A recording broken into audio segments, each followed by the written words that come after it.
video kita tentang macam-macam pertanyaan ini dalam konseling.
Nggak tahu penyebabnya itu apa. Alah, wajar aja, namanya juga capek udah kayak gitu.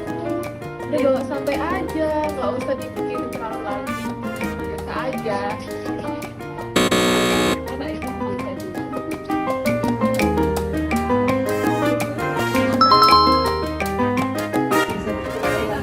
Kalau kayak gini terus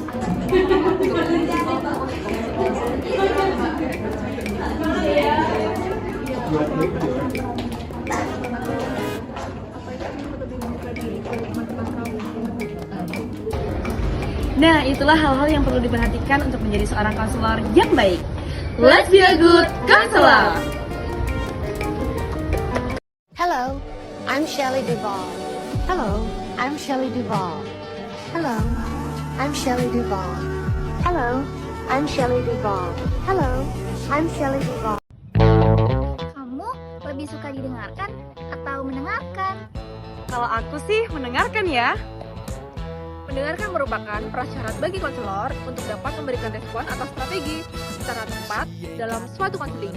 Menurut Cormier dan Cormier tahun 1985 ada 4. Yang pertama adalah respon klarifikasi.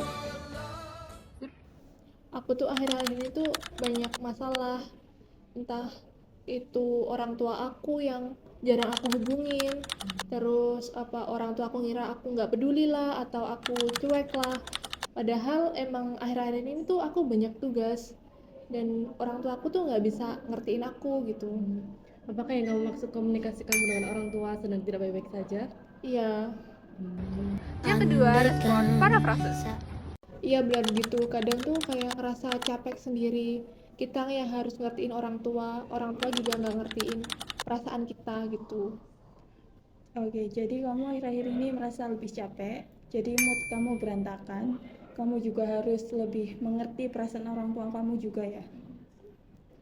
Yang ketiga, respon refleksi. Sampai aku tuh mikir gini, apa sih orang tuaku kayak gini aja udah nyariin gitu, terus aku tuh juga ngerasa sedih, stres itu jadi satu, sampai aku nggak bisa bedain gitu. Kedengarannya kamu sudah mulai stres ya Onya ya. Aku juga merasakan kesedihan kamu. Lalu kemudian langkah apa yang akan kamu ambil setelah ini agar komunikasimu dengan orang tua agar semakin membaik? Yang keempat ada respon merangkum. Iya benar banget, aku tuh akhir-akhir ini tuh ngerasa stres, dan rencana minggu ini aku juga mau pulang, mau klarifikasi dan tanya ke orang tua apa yang sebenarnya terjadi. Saya kalau jadi kamu, saya pasti ngerasa sedih banget juga karena capek, lelah, lagi banyak tugas. Tapi juga harus ngertiin perasaan orang tua kamu, itu sangat capek. Oh iya, hari ini atau minggu ini kamu jadi pulang ke rumah? Menurut saya itu keputusan yang baik untuk membuat hubungan kamu sama orang tua kamu semakin membaik. Dan itulah respon mendengar menjadi konselor yang baik. Nyanyianku di Halo, kelompok 3 di sini. Ada kelompok 3, jangan lari. Kita akan membahas structuring. Dalam structuring. Selamat pagi Kia, bagaimana kabarmu hari ini? Selamat pagi juga Mbak, alhamdulillah kabarku baik. Alhamdulillah. Oh ya, Kemarin aku lihat dari media sosial kamu habis main dari Dufan ya? Wah iya sih Mbak, betul. Kemarin aku sempat main ke Dufan, jalan-jalan sama teman-temanku. Wah, seru banget kelihatannya. Di sana kamu naik wahana apa saja? Iya sih Mbak, betul seru.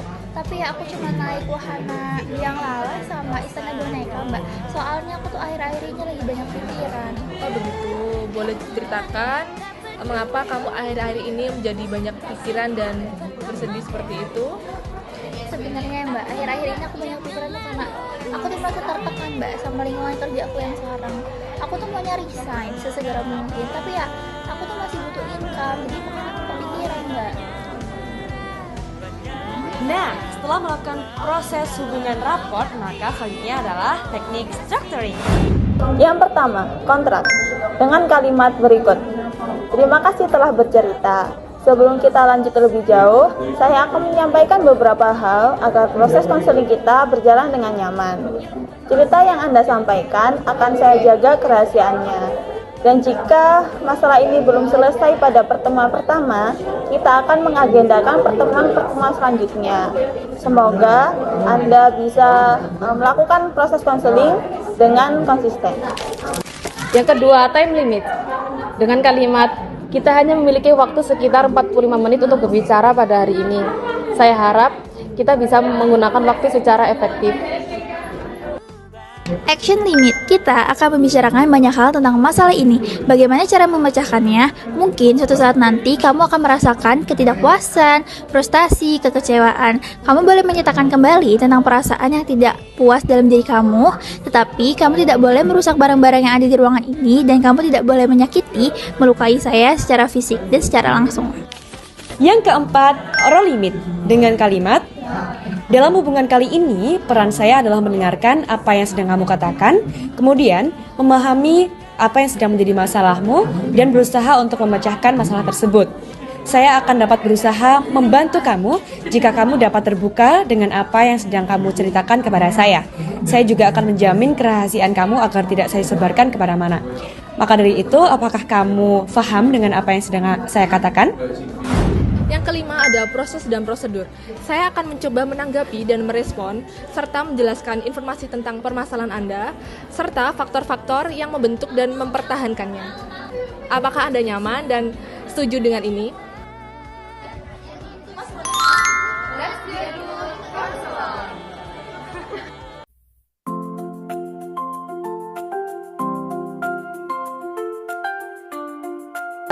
Halo semua. Kembali lagi dengan kita. Kelompok 3, keterampilan dasar konseling.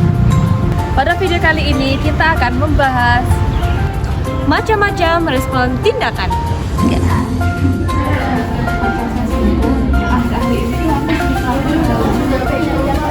Nah, jika ada konseling yang bercerita seperti ini, maka pertanyaan terbuka yang harus kita utarakan adalah,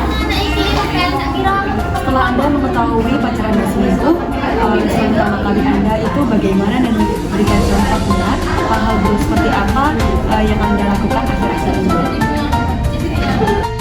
Dan yang pertama, contoh pro pertanyaan terbuka dalam konseling. Semenjak pacar aku selingkuh, akhir-akhir ini tuh aku sering ngelakuin hal-hal buruk. Baik, setelah Anda mengetahui pacar Anda selingkuh, respon pertama Anda yang Anda utarakan itu apa, dan bolehkah saya mengetahui contoh-contoh hal buruk apa yang akhir-akhir ini muncul dalam diri Anda? Dan selanjutnya ada prop kedua, yaitu pertanyaan tertutup. respon saya utarakan akhir-akhir ini yaitu marah, sedih, kecewa, dan capek sama hubungan ini. Saya mencari tahu kebenarannya. Setelah saya tahu kebenarannya, memang fakta dia menyelingkuhi saya.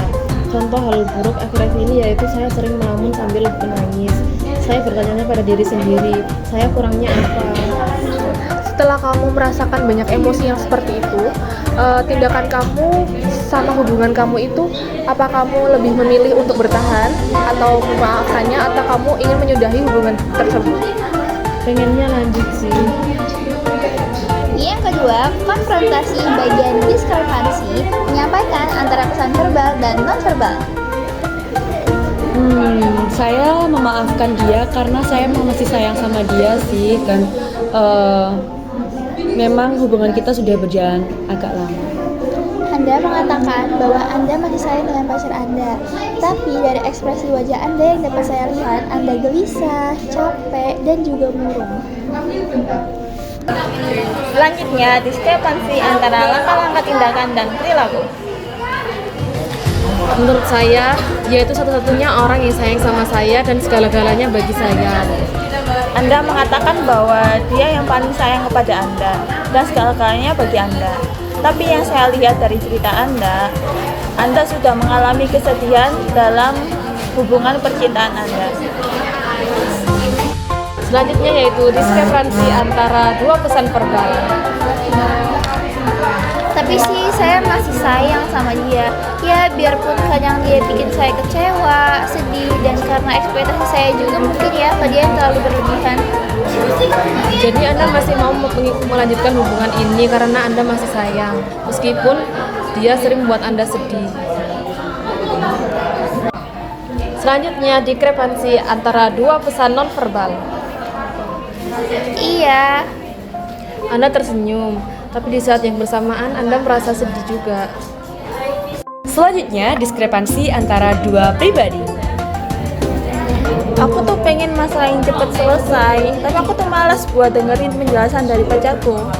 Sasa, menurut saya bertemu dengan pacarmu itu salah satu hal yang penting karena agar masalah kamu juga cepat selesai. Sepertinya kamu enggan ya bertemu dengan pacarmu. Baik, lantas bagaimana saya dapat membantu masalah kamu agar cepat selesai jika kamu enggan bertemu dengan pacar kamu?